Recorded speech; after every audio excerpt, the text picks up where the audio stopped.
Pixar's Elemental sucks. I actually saw it on the weekend at the drive-in. Oh, with my really? kids. Look, Not good? it's okay, but the design is, I don't understand why you have a whole team of like really quality artists and you make some characters really well done and some look like a sketch. See how like the water people are rendered? Ooh, the water looks really good. It's got like bubbles and stuff in Yeah, it. I really like how they did the water. The water looks great. Yeah. But then the fire people look like they've done like smudge tool. Look at the nose. They've like smudge tooled a line. Oh, it does look a bit sketch, doesn't it? It really stresses me out.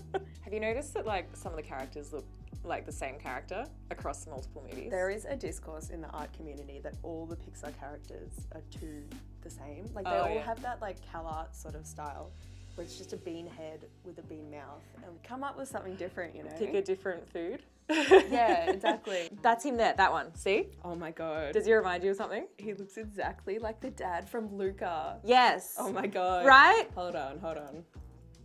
They're the same guy. You know who else they remind me of? Yeah. The dad in Monsters, Inc. You'll have to... The monster dad. Hold on. This guy. With the Oh my god, tentacles. it is! He's got the same mustache and the same body shape and the same face. They're the same guy. So that's what the broader art community thinks about Pixar. Yeah. But we have also asked a question of the day on our Discord. So if you guys are interested in joining in on the conversation, be sure to join our Discord. The link is in the description. Should we read a few Yeah, of let's them? read some, let's read some. So Pinkerbell agrees that they're kind of recycling the designs. Fair enough. Firestorm also thinks that they're becoming a bit formulaic. Maybe they're losing that innovative and passionate spirit that they used to have. Very insightful, thank you. Albie the Floof, one of our master patrons. You think Pixar does not innovate with the style like the way they used to? That's true. I think they've found like a few that work and they're just like those. Yeah, I think that's the resounding opinion that we're getting today. We're gonna pick a character each.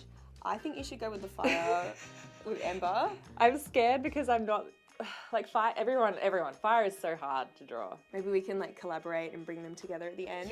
How romantic. So cute. All right, let's get started. Let's do it. Yeah.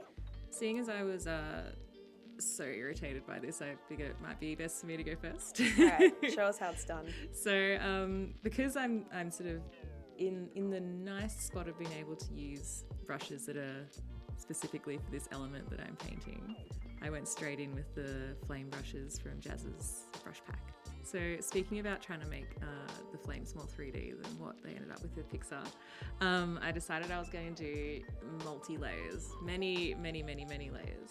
Right. So I started out with the sort of darkest element, which was going to be a bit of purple. So that's my base layer. I used the flame, just the normal flame brush for that. And then I started sort of adding my lighter colours. So I sort of went purple, red, orange, yellow. And then I started getting really intimate with the colour dodge. Yes, oh my god, the colour dodge function would be perfect for this character.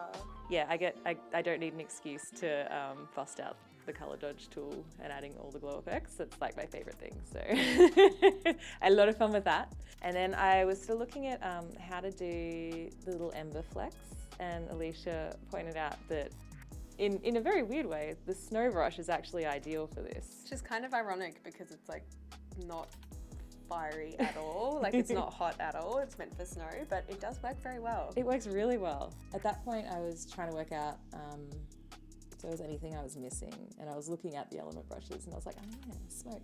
And then I realized that this whiskey smoke brush was actually kind of cool for making some flame effects as well. Oh, okay. So I went in on top with a little bit of that just to sort of add, I guess, a little bit of definition in the flames. So I didn't want to really define her nose. I just wanted to have like a little shadow that sort of suggested there was one there. I didn't want to sort of outline her entire mouth. Yeah, less is more.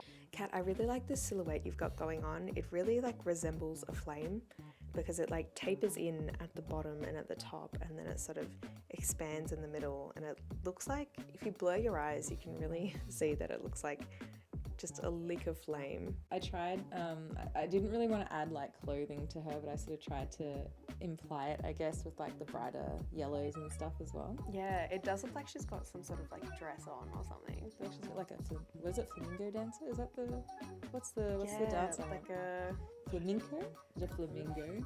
Like a flamenco dancer almost. Yeah, she's got the hips for it. Yeah, that's true. The hair is giving Ursula, and I kind of love it. So yeah, I guess we'll see how much she contrasts against your version of Wade. Oh, let me show you. Yeah.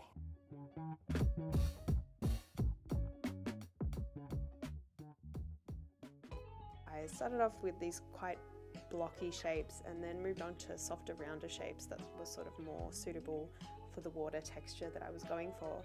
I love the shapes that you use whenever you draw water. Oh, thank you. Like, my brain struggles with like, that's a liquid, goopy shape. It takes a lot of brain power, but I think I've worked out a technique for it. So my character, with his rounder shapes, it's really like soft and harmless and approachable. But your character, Kat, is made of like triangular shapes, which gives it this really like sharp and edgy and dangerous kind of look. And you'll notice that characters that have more triangular and diagonal points, they tend to be a little bit more villainous. And the last shape that you could use that neither of us have really used today is like a square shape. And a character that comes to mind who's pretty much made of squares is like Mr. Incredible. You can see how like blocky his face and his body is. And this would give your character a really sturdy, solid, reliable kind of feel. So I really liked how the original Wade was sort of rendered, but I did think he was a little bit like gummy and a little bit too like contained. So I wanted to add some like swirls and splashes sort of at various parts of his body. I love that you've used like the watercolor brush for a water element as well. Yeah, not only because it does feel very wet to use and it does feel like I'm using watercolor, but it's also got this really nice hue variation that I wanted to take full advantage of. Because I feel like with water you can get away with adding some greens and some purples to your blue color. Blues, purples, and greens, like, what better colour combination is there anyway? Yeah, it's definitely my go-to. So even though this watercolor brush did have hue variation to it, I wanted to sort of accentuate that even more. So I decided to go in with a really bright aqua color to add some subsurface scattering, and then a darker sort of teal green to add shadows and form. Once the overall shape was sort of sorted, I wanted to add a little bit more detail.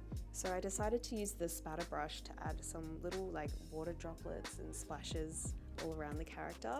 And this kind of just gave it a whole lot of detail and made it look like it was running water and not just a blob. When I looked over after you'd done that, I was like, oh my God, it looks so good. Oh my God, it was the cherry on the top. One thing that really helps me create effective character designs is using big, medium, and small shapes.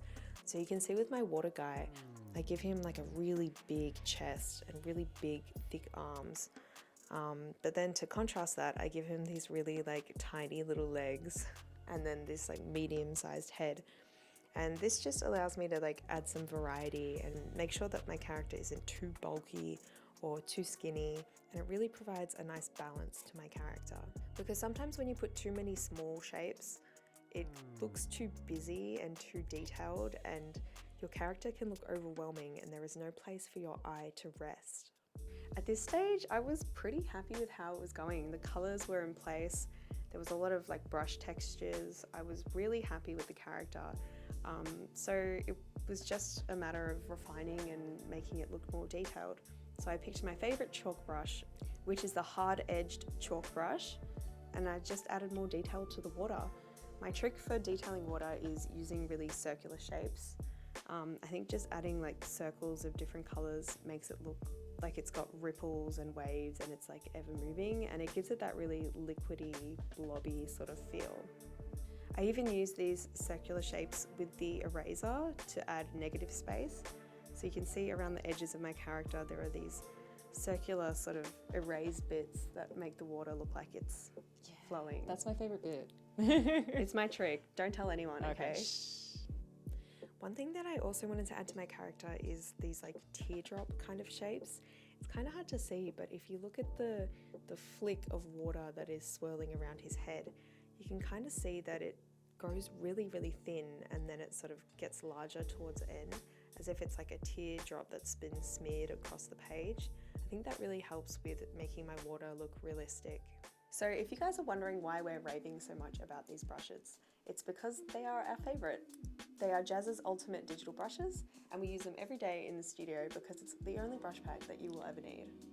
I've enjoyed so much like getting to know all of the different brushes, and I feel like there's so many that I haven't even brushed the surface yet. Yeah. For lack of a better pun.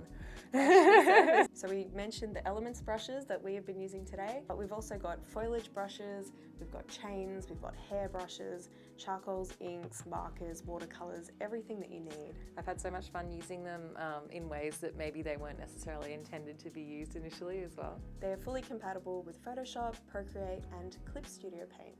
I'd really want to try them in Clip Studio Paint because that's like my natural program, my natural state. That's your program of choice? Yes, that's the words I wanted. Yeah, and I've used them in Photoshop so much, I really want to see how they go in Clip Studio Paint as well. I can guarantee you they're going to work just as well in Clip Studio Paint as in Photoshop. Yeah.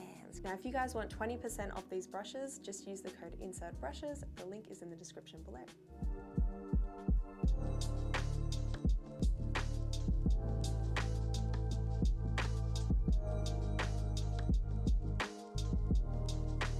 They look so cute together. I know, I love them. They're like the same vibes. Even though we did them separately, they're both like glowy and cute and happy. Yeah. I love them. Yeah. I ship them. Do you guys reckon we did okay, or did we kind of flop on this adventure of ours? I think this is way better than Pixar. Way more unique. That's true, that's true. It's definitely not the Pixar style at the very least. Yeah. And if you guys like this series, we could definitely do like an earth and an air one as well. Or do we redraw different Pixar stuff? Ooh. Oh my god, I'd love to do Luca. Let's do Luca. Could you imagine doing the Please. sea monsters? Please put that in the comments so we can justify doing it. A lot, so we can just harass Jazza into it. Yeah. Yeah. We should redraw the dad. Oh my god. The dad in Luca. The dad. and Can the we just dad. draw the dad in everything? Drew all the characters in every Pixar like the dad, as All if the they were the dads. dad character. Oh my god. We dadify this character. Well, that's all that we've got for you today. We just want to say a huge thank you to our wonderful patrons. And I think that's all from us. Yeah. Thanks for sticking with us on this one. Maybe we won't get as angry next time we start a video. Speak for yourself. Yeah, maybe. I can't guarantee. Maybe if I had more sleep. All right. See you later, guys. Insert Insert out.